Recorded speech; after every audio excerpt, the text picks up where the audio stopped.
Assalamualaikum warahmatullahi wabarakatuh.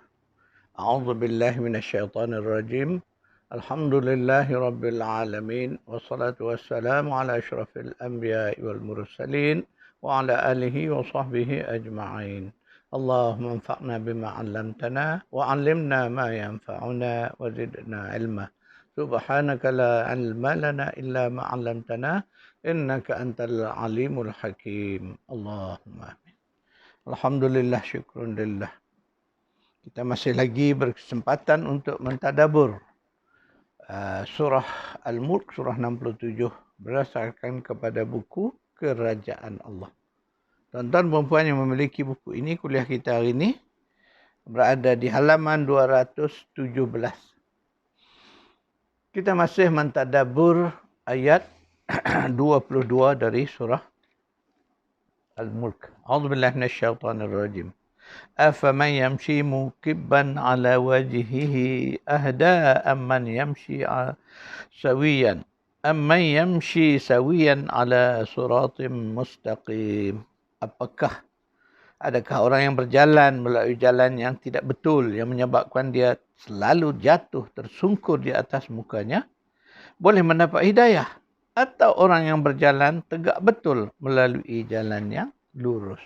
Jadi sebagaimana yang telah saya sebutkan, bahawa ayat ini menggambar satu perbandingan yang sangat sangat jelas, ya. Gambaran-gambaran yang Allah beri. Allah beri dalam bentuk orang yang berjalan. Nak membandingkan orang beriman dengan orang yang tidak beriman ni seumpama orang yang berjalan. Orang beriman itu berjalan di atas jalan yang lurus. Sedangkan sebaliknya orang-orang yang tidak beriman itu berjalan pada jalan yang tidak lurus dalam keadaannya yang juga tidak stabil. A'udzu billahi minasyaitonir rajim. Wa idza qila lahum la tufsidu fil ardh qalu innama nahnu muslihun.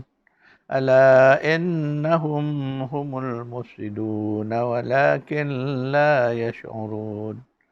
وإذا قيل لهم آمنوا كما آمن الناس قالوا أنؤمن كما آمن السفهاء ألا إنهم هم السفهاء ولكن لا يعلمون.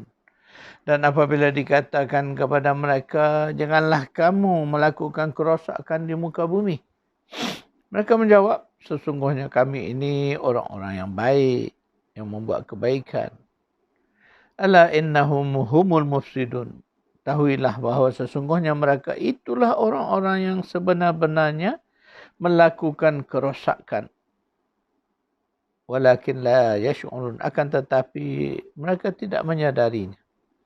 Dan apabila dikatakan kepada mereka, berimanlah kamu sebagaimana orang-orang yang beriman, mereka menjawab, patutkah kami ini beriman sebagaimana berimannya orang-orang bodoh itu?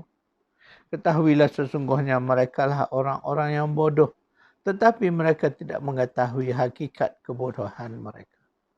Surah Al-Baqarah, surah 2 ayat 11 hingga 13. Ini ayat yang khas Allah tujukan kepada golongan munafik. Jadi munafikun ini adalah sebahagian daripada golongan yang juga tidak beriman, orang yang tak beriman. Cuma mereka ini bezanya dengan orang kafir. Golongan kafir, mereka menyatakan keimanannya. Jadi semua orang tahu bahawa mereka kufur. Sebaliknya orang munafik ini, mereka menyembunyi kekufuran mereka itu. Mereka kufur, tapi mereka menyembunyikan kekufuran itu. Maka mereka tampilkanlah sifat hipokrasi ataupun sifat nifak. Iaitulah berpura-pura. Bila jumpa orang beriman, mereka mengaku mereka beriman. Mereka balik kumpulannya, mereka jelas menentang orang-orang yang beriman. Itulah golongan yang disebut sebagai munafik. Munafikun, golongan yang bersifat nifak. Jadi orang nifak ini termasuklah golongan yang tak beriman. Itu jelas Allah menyebut bahawa mereka tidak beriman. A'udzubillahi minasyaitonirrajim. wa minan nasi man yaqulu amanna billahi wa bil yaumil akhir wa ma hum bimu'minin. Sebahagian manusia itu Allah kata ada orang yang berkata, makna dengan mulut lidahnya, kami beriman kepada Allah dan kepada hari akhirat. Padahal mereka tidak beriman. Itulah yang kita menjadi dalil bahawa munafik ini adalah golongan orang-orang yang tidak beriman. Mereka melakukan kerosakan di bumi tetapi mereka tidak menyadarinya. Ketika diajak beriman, mereka menyifatkan orang-orang yang beriman itu sebagai orang-orang bodoh. Sedangkan mereka lah sebenarnya orang yang bodoh. Allah menyifatkan mereka sebagai orang-orang yang peka, tuli dan buta. Itulah gambaran orang-orang munafik ini. Allah kata, A'udzubillahi minasyaitonirrajim. Summum bukmum umyum fahum la yarji'un. Mereka itulah seolah-olah orang yang pekat, bisu dan buta. Dengan keadaan itu mereka tidak dapat kembali kepada kebenaran. Baqarah ayat 18. Itulah gambaran Allah bandingkan orang-orang munafik tu. Mereka ini cacat seluruhnya. Bayangkanlah mereka itu pekat, tak mendengar, bisu, tak boleh bercakap, sumum, bukmun, umyum, buta pula lagi. Kalau ada tiga-tiga ni maknanya hidup kita ni, Masya Allah, ya, cacatlah. Begitu keadaannya. Jadi kecacatan yang amat parah itu yang digambarkan kepada orang-orang munafik, orang-orang yang tidak beriman ini. Allah memberikan mereka pendengaran, penglihatan dan mata hati supaya mereka dapat mendengar, melihat kebenaran dan berfikir dengan hati. Malangnya mereka tidak memanfaatkan untuk menilai kebenaran Allah. Jadi itulah keadaan orang kafir. Orang-orang yang beriman ini, mereka sama saja Allah bagi semuanya, Allah kurniakan. Sama seperti kita orang beriman. Allah bagi pendengaran, Allah bagi penglihatan, Allah bagi hati. Ya, untuk memahami. Ya, sebab binatang pun Allah bagi juga boleh mendengar, binatang boleh melihat, tapi mereka tidak ada fuad. Mereka tidak ada hati yang boleh menilai, boleh memahami apa yang mereka dengar dan apa yang mereka lihat. Itulah bezanya di antara manusia dan binatang.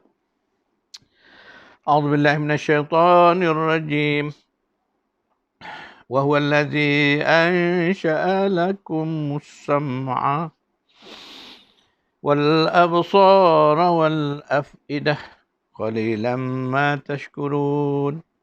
وهو الذي ذرأكم في الأرض وإليه تحشرون وهو الذي يحيي ويميت وله اختلاف الليل والنهار أفلا تعقلون.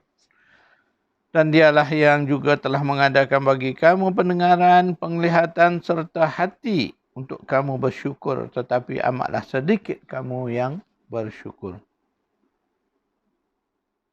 Allah kata, wa huwal ladzi ansha'a lakumus sam'a wal absara wal af'idah.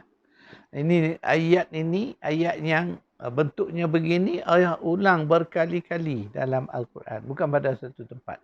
Maknanya penting Allah nak mengingatkan kita bahawa Allah kata Dia telah memudahkan, mengadakan, menyediakan bagi kamu untuk bagi manusia itu pendengaran, penglihatan dan hati, fuad. Malangnya sedikit manusia yang bersyukur. Benar Allah kata dialah juga yang telah menciptakan serta mengembangkan kamu di bumi ini dan kepadanya lah kamu nanti akan dihimpunkan. Dan dialah juga yang menghidupkan dan mematikan dan dialah yang menentukan pertukaran malam dan siang. Maka tidakkah kamu berfikir? Jadi akhir daripada ini ayat surah 23, surah Al-Mu'minun ayat 78 hingga 80. Di akhir ayat, iaitu pada ayat 80, Allah bertanya, Afala ta'qilun, apakah kamu semua tidak berfikir, menggunakan akal kamu ini tidak memerhati, berfikir, gunakan akal. Sebab Allah dah menyebut dah, Allah kata bahawa Allah telah menjadikan kamu itu manusia ada pendengaran, ada penglihatan dan ada hati. Inilah 3 dipanggil indera yang membezakan manusia. Itu saya katakan tadi, binatang Allah bagi juga pendengaran, bagi juga penglihatan. Tetapi pendengaran dan penglihatan mereka tidak sebagaimana manusia. Karena kita punya hati yang Allah sebut sebagai fuad. Jamaknya, pluralnya afidah.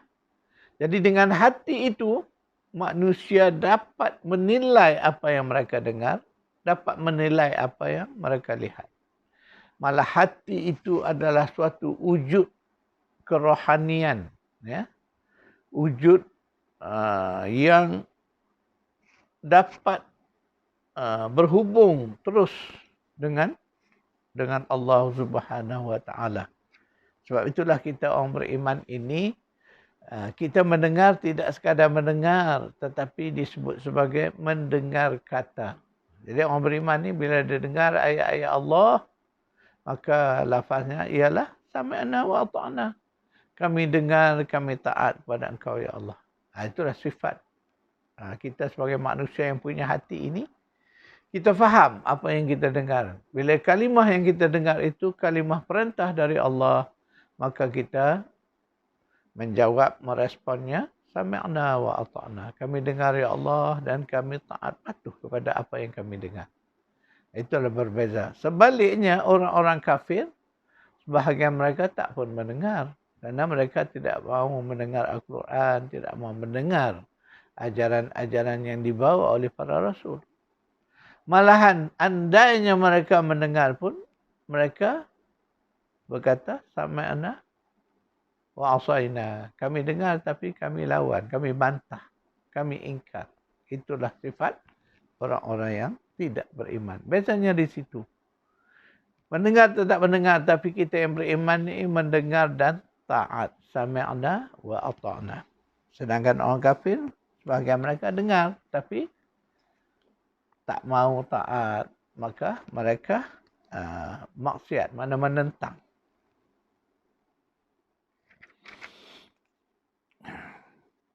Dan orang-orang yang tidak beriman ini kita melihat salah satu cirinya mereka itu tidak mau menggunakan akal mereka untuk berfikir. Itulah bezanya kita orang beriman ini, Allah bimbing kita ya, supaya menggunakan, memaksimumkan akal kita ini dengan berfikir. Berfikir tentang alam ini. Ya, berfikir dengan melalui dipanggil dua mekanisme. Jadi dalam diri kita ni ada kala kita berfikir menggunakan akal. Itu yang kita panggil berfikir secara sedar. Menggunakan conscious mind kita. Berfikir secara sedar, gunakan akal. Itu dalam Quran istilahnya yaqilun, taqilun.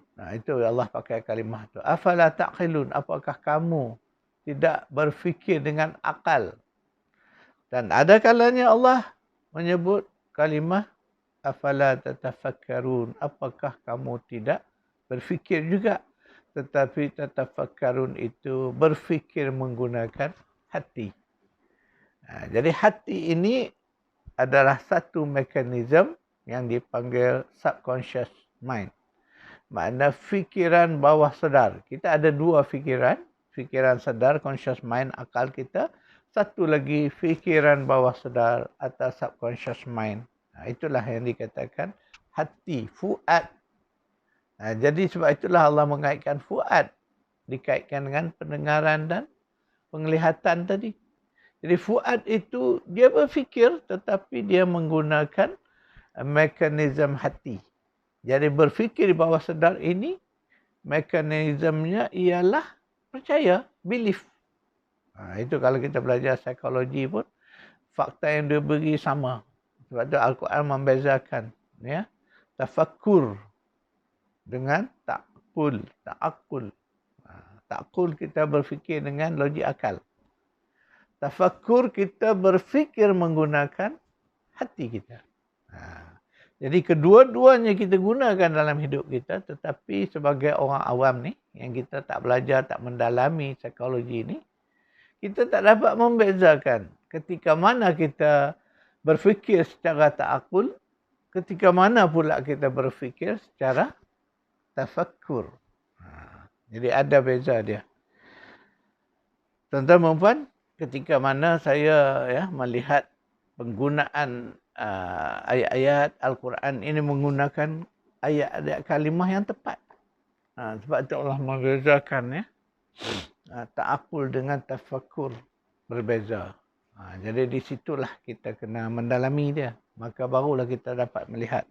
Kalau tidak, biasanya dalam terjemahan kita, ta'qilun pun berfikir, tafakkarun pun berfikir. Sama aja kalau kita tidak faham. Namun hakikatnya dia menggunakan mekanisme yang berbeza. Itu sebab kena mendalami ilmu psikologi dan baru kita menemui bahawa hakikat bahawa manusia ni ada dua fikiran. Itu yang disebut fikiran sedar yang berada pada akal, mana otak. Satu lagi namanya fikiran bawah sedar, dia berada di hati. Jadi fikiran bawah sedar ini di situlah kaitnya dengan emosi, perasaan, apa yang kita rasa. Itu di sini. Tapi ada yang kita kata apa yang kita fikir, mana dengan logik akal kita. Di sini, di otak, di akal kita membezakan. Jadi sekadar itu tuan-tuan perempuan, kuliah kita.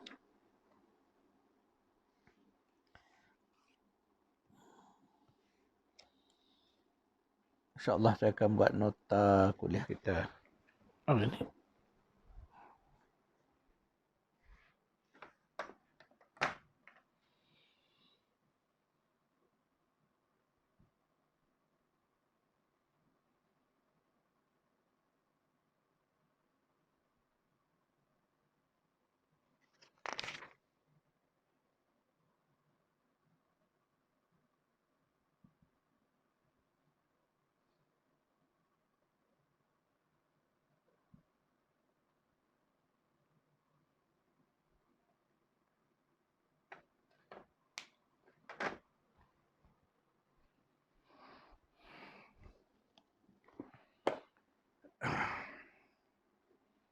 Sekadar itu kuliah kita, insyaAllah kita akan bertemu lagi pada kuliah yang akan datang.